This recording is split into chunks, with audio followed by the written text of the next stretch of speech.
Our Story Production presents The Road to Our Story, spotlighting an in-depth look at many of The Road to Our Story magazine's featured articles. So get ready, for you're about to travel on The Road to Our Story.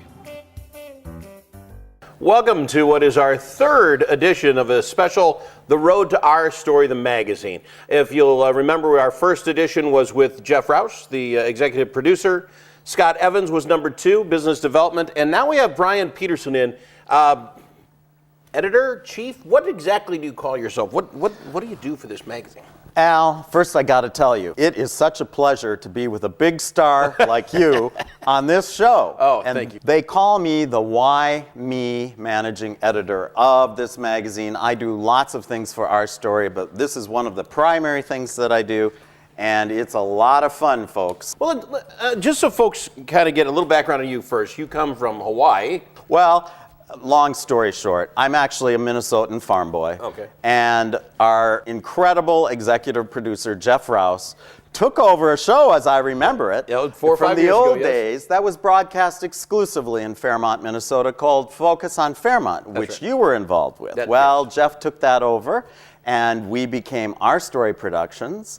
And at that time, he enlisted help from many community people, of which I was one, and I'm coming along for the ride. And now that's I'm really doing what the magazine. And really, so it was a little show, just showed up in Fairmont. He took it over, called it Our Story Productions, and all of a sudden this thing's being broadcast, set out throughout southern Minnesota and northern Iowa. That's right, Al. We are in 4 states: South Dakota, Iowa, Minnesota, and even western Wisconsin now. And we broadcast television to nearly 1.4 million households. And an offshoot of that, I mean, that's the TV portion. We're not even talking about that today, I mean, which is a huge thing. But we're talking about the magazine, and that was like Exactly. an offshoot of after he got TV going. A couple of years after all of the television was going, we had so much interest in so much about Our Story. We decided to come out with a magazine to really feature all of the wonderful small town communities that are located throughout what we call the Our Story family. And that is with over now about 120 towns in about 44 counties in a 4-state area. But let's not get to the magazine quite yet. I want to get back with Okay. you. So you're a local guy, Truman? Local guy, went to college in Minnesota and various places around, and I lived in Los Angeles for about 25 years, and really my heart's always been in the great hinterlands of America, and I'm back. And as Rouse has made a living doing, he wrestles people in to work Does for he really nothing. make a living? Yeah. Oh, Well, God. you know, and he uses this free labor. He gets people hooked into this idea of the TV show, and all of a sudden characters are getting developed. That's right. And there's, how many programs you've got? A half a dozen different TV shows. All of our studio and viewers can, when they get a magazine, and we'll tell you later how you can get a magazine, on the back page we show many of the television shows which we produce. As the Corn Grows, it's got the Cockburry Morning Show, the Women of Sweet Swan County. I mean, there's Split Hoof Tonight, and many categories of shows that makes everything about small town living at its best come to life. So I know most of these people, and I can see their gullibility to be sucked into this. You, on the other hand, I would like to understand now, how do you get drawn in to take over publishing a magazine that covers, in the magazine you cover Fairmont be one thing, 144 towns and 44 counties. How do you get sucked into that? Well, pretty simple. I've been a writer all my life. For 25 years, I worked in corporate America as a writer, and writing this kind of material comes so naturally to me. We're not only funny, but we present information about wonderful communities in a very serious way, but with a very funny foundation under it. Well, for folks that don't get the magazine now or haven't seen it or don't even know about the TV show really, I mean, maybe have seen it, this magazine is interesting, and from what I see of this is, like you say, it's wrapped around Sweet Swan County and the people and the places, and you get all the fun in that, and we'll talk about some of the sections in here in a minute. But the seriousness of, here's the town in South Dakota, and you highlight that town. This is serious stuff. This is what this town is all about. Exactly. You know, Al, we could possibly even read it to our viewers. Sure. You are now departing the world of Sweet Swan County, where fantasy and reality collide, on the road to our story, small town living at its best. You see, Jeff had the brilliant idea of developing a county, a fictional place called Sweet Swine County, from where we do all of our broadcasting, do all of our creative writing, but we're very serious about reporting on all the incredible events, people, towns within our area. But if we do it from this fictional place, we're like Switzerland in a way. We're neutral. We can talk about all the wonderful things everywhere from this fictional place. So we're always saying when you take this magazine, you're stepping just a little bit outside of Sweet Swine County when you're reading it. I kind of liken it to, and tell me if I'm wrong, the old hee-haw days. Yeah. It's kind of fun to make, it pokes a little bit of fun at us in the hinterland, as you call it. You know, we're out here and we're raising corn and we're doing our thing, and it takes a little bit of that kind of fun. Am I wrong to say that kind of hee-haw-esque humor? You're very right. We're very hee-haw with all of the various things that our story produces about ourselves, but we're very serious about all the wonderful things we produce and that's create. what I was getting to. So that draws me into why do I want to pick up and read it? There's something funny in here. It's going to entertain me. Absolutely. And why I'm there, and I bring up this, the Faribault County Courthouse, an interesting story. Right. And I can read it and get the history of that. But it sucks me in. It's going to be fun and entertaining, and then informative at the same time. It's kind of a nice bundle. It's a very nice bundle because in each issue, as you probably have seen, I think you read this every time it comes out, don't you? I do. I do. But I'm also, and this is probably wrong to say, I'm also friends with a lot of these people on Facebook. I mean, the characters, that's even not the better. people. And we'll get to that a little bit later, too, because everybody out there in our viewing audience, they can be friends with everyone, too, on Twitter, on Facebook, and all of the modes that we broadcast in. Like you were saying, yes, in effect, in each magazine, I try to cover 20 communities, small town communities. We talk about their history, or we spotlight very interesting information about the towns, or about special events or people located within these towns. And that's in this magazine too. And that's the one I would go with. The more often you write about towns that have that quirky guy with the quirky shop, or they have the quirky festival. Right. Love right. those. I mean, it's one of those things you're like, and someday you'll do an entire magazine on just the summer that I could tour, go on, if you will, I-60 and just go on the tour exactly. and go to all those fun things. Where else than in our story country could you find a sauerkraut festival? Could you find a hummingbird fest? Could you find all of these incredible Midwestern festivals? They get reported on in this magazine. So now you do 20, 25 cities. Each issue. A county, as I've noticed. You're doing a county every time. Every issue, we feature a county, and we currently are in 44 counties across our story family within 4 states. And each issue, we will pick out a county, give you the history of the county, show a picture of the courthouse, give interesting information about that. What are some of the other things in your magazine? I mean, some of that other stuff that draws me in. I kind of like the... Very simply, and viewers can find many of these same things, in fact, all of them, also on our website. On that website is much of the material, and you can actually read the magazine also on the website. We have an ancillary website that we've developed just for Sweet Swine County called the SweetSwineScoop.com. Folks, go there. You'll read about everything that's going on in Sweet Swine County. That's take an excerpt from. It's a blog, and we take an excerpt from that every issue, put it in there. I like your letters to the editor. What is that called? Well, Our Story's Better Than Your Story or something? Well, it's called So Your Story's Better. And people, we love it if you write into us. And you can do it very simply. Just go to our website, and it tells you how to get in contact with us. But we have letters to the editor. We have many people writing in all the time. And we've developed a very special friend with Our Story. His name is Mr. Daily E. Mailer Jr. He writes to us every time we put out an issue. He writes about various things, and you get to read what he thinks about us. You do a story or two on different characters from Our Story. So I use this that a friend of mine brought up because he's late to the Our Story show. Okay. And so he's like, well, what about that? Well, you can go and read these bios, if you will, on these people, and you kind of get caught up. Who the good guy is, who the bad gal is. Obviously, you're reading this magazine. You're absolutely right. Hate to say I've got a collection of them. In each issue, we feature generally 2 people from our soap opera two of our characters from our soap opera. We tell you about the character they play and also about them as a real-life person. And that soap opera, as we all know, is called As the Corn Grows. It's very popular. And we also generally feature two characters from one of our shows on the cover of each issue of every magazine. And inside, you, the viewers, will get to read about the history of those characters on our TV shows. So it kind of catches you right back up. So if you've missed anything, you can catch up. And If this could talk, it would be TV.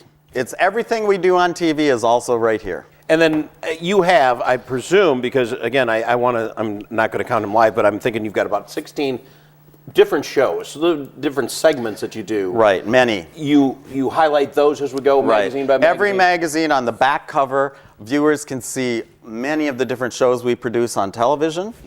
And it's what makes our 1-hour television show very interesting, all these subsets of shows.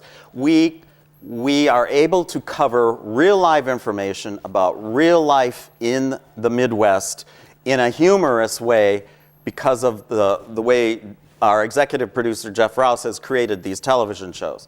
And all of that is incorporated one way or another in our magazine. And the best part of it is, in every single town, of course, we have many contributing sponsors that are part of the Our Story family, and we highlight information about every one of those sponsors so that you, the viewer, can know exactly where and who to go to in your own town to find all the wonderful things that your town has to offer as far as businesses and even arts organizations, everything. They're all listed. Well, I don't want to trap you in this because maybe you don't know off the top of your head, but can you now I'm interested in the magazine. I'm watching, Okay. I'm interested in the magazine. Okay. How big a circulation is this going? Are you talking Yes. most of Minnesota? Southern We're Minnesota? talking 4 states, Al. Okay.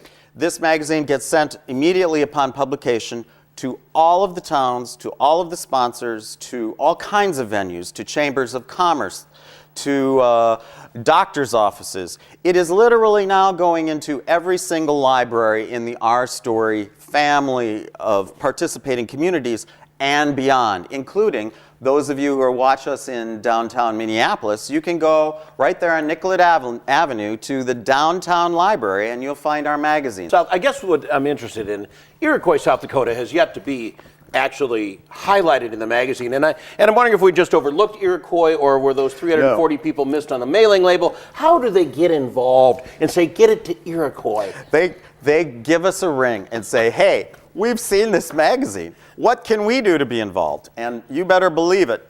One of the incredible Our Story people on staff, they'll get out to that town and we'll happily do a feature about that community.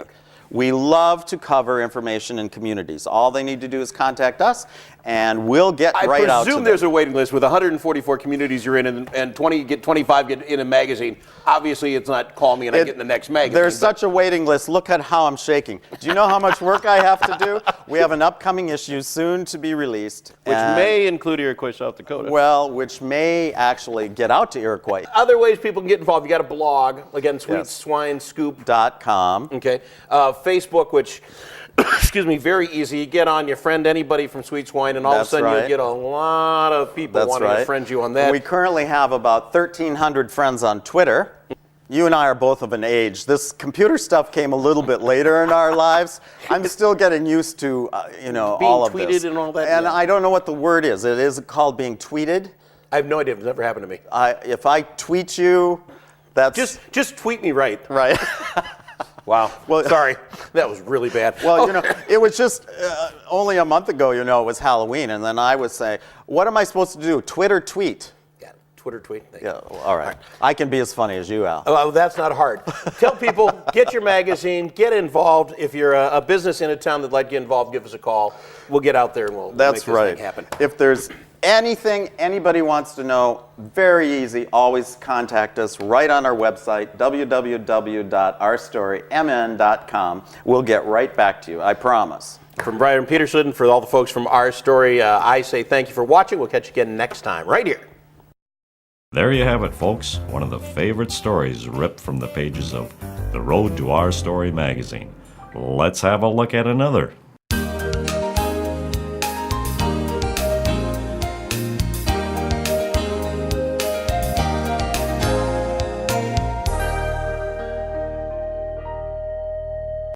Hello, I'm Jason Howland, and welcome to Speaking of Health, a place to help you learn how to live a longer and healthier life. You know, depression is a serious medical illness that can affect all aspects of the lives of millions of Americans. It can cause changes in mood, thinking, behavior, and just overall well-being.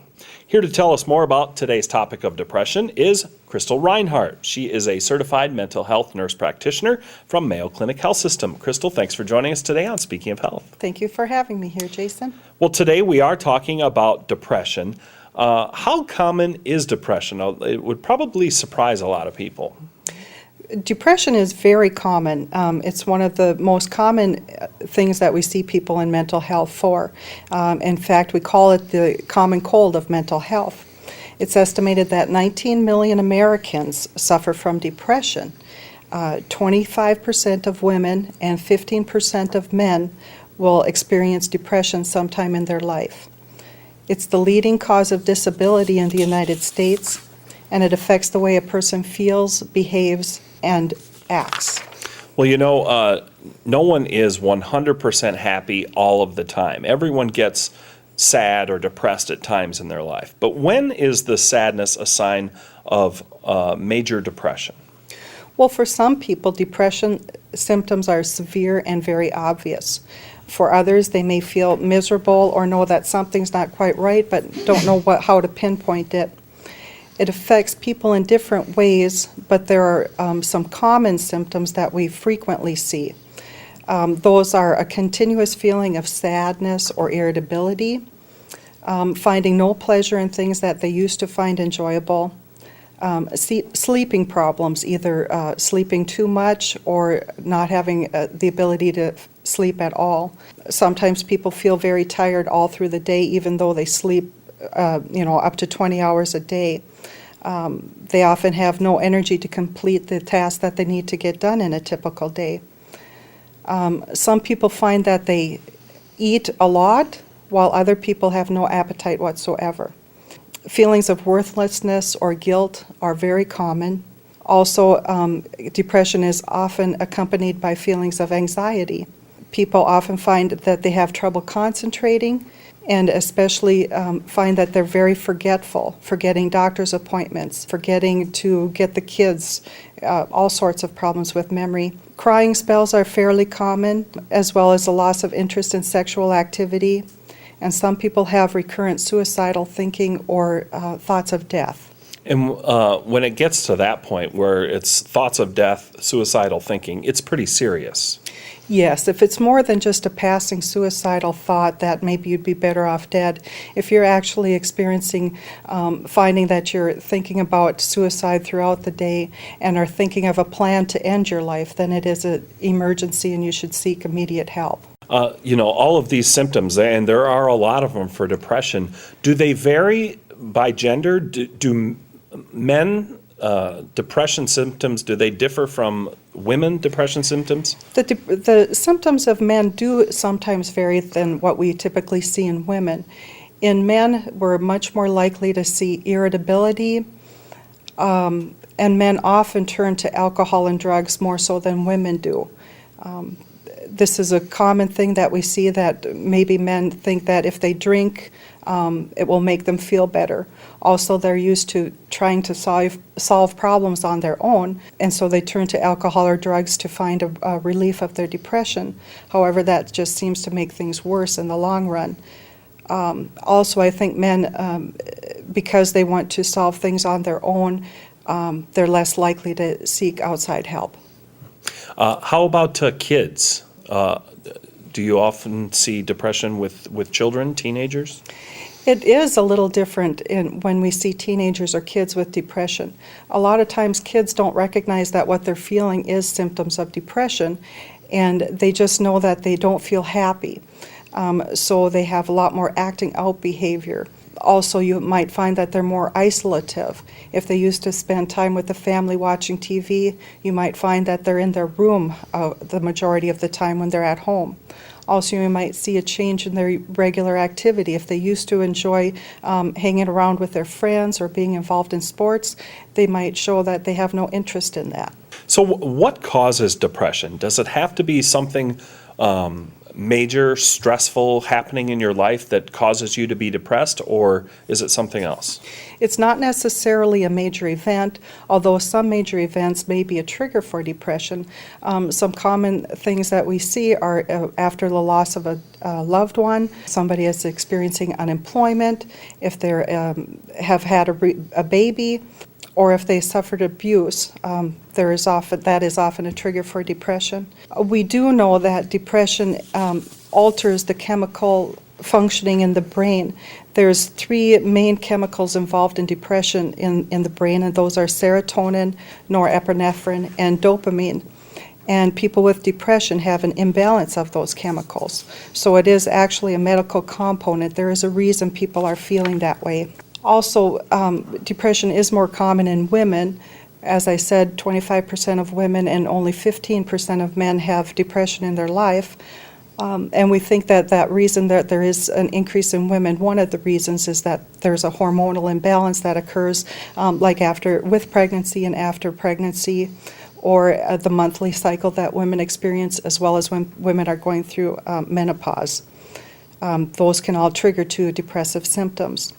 Also, we have found that there is definitely a genetic component. A family history of depression makes you more likely to have depression yourself. Does it have to be immediate family, like your mother or father suffered from depression, or could it be, a little more extended? Most of the time it is seen in the parents, but oftentimes if it's not a very strong family tendency towards depression, it may be further down the line, such as a grandparent. How about, let's say, for example, I suffer a major death in my family and I am grieving. At one point, does that change from grieving to possibly depression? Is there a certain time length that you look at? Well, everybody experiences grief and the grieving process differently, but generally, the normal grieving process lasts 2 months. That's not to say that after 2 months you should go back to feeling like nothing happened. But generally after 2 months you start to realize that life has to go on and you must go on with it. But sometimes the major event like that will trigger a depression, and the chemicals in the brain can start to get imbalanced, and it can lead to a depressive episode. The way to tell the difference is that basically if it's longer than 2 months and you're still in the grieving process, or it's really affecting your ability to function throughout the day. If you're not able to carry out the tasks necessary for living independently, then you should seek help. So how is depression diagnosed and treated, and can someone actually be cured of depression? Just like diabetes or some other chronic illnesses, there is no cure for depression, at least not in our present understanding of the illness.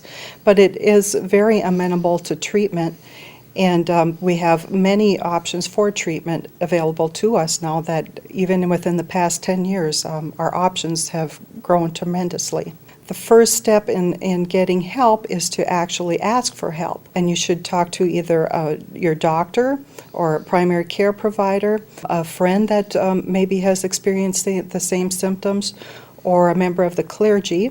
And it's important to remember that depression usually doesn't get better on its own. It usually needs some intervention. And is it diagnosed, is there a blood test you take or an x-ray, or how is depression diagnosed?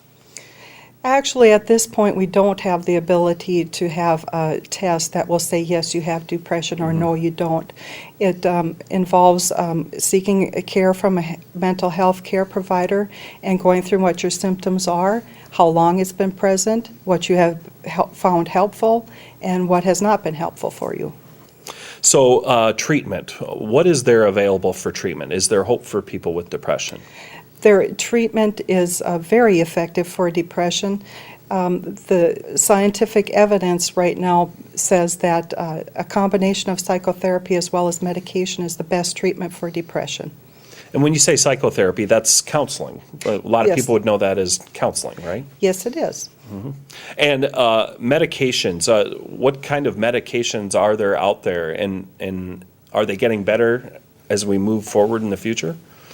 There are many classifications for antidepressants. Some of the older medications we used to use frequently were the tricyclic antidepressants. We've had the serotonin reuptake inhibitors. Right now, most people respond to the serotonin reuptake inhibitors well.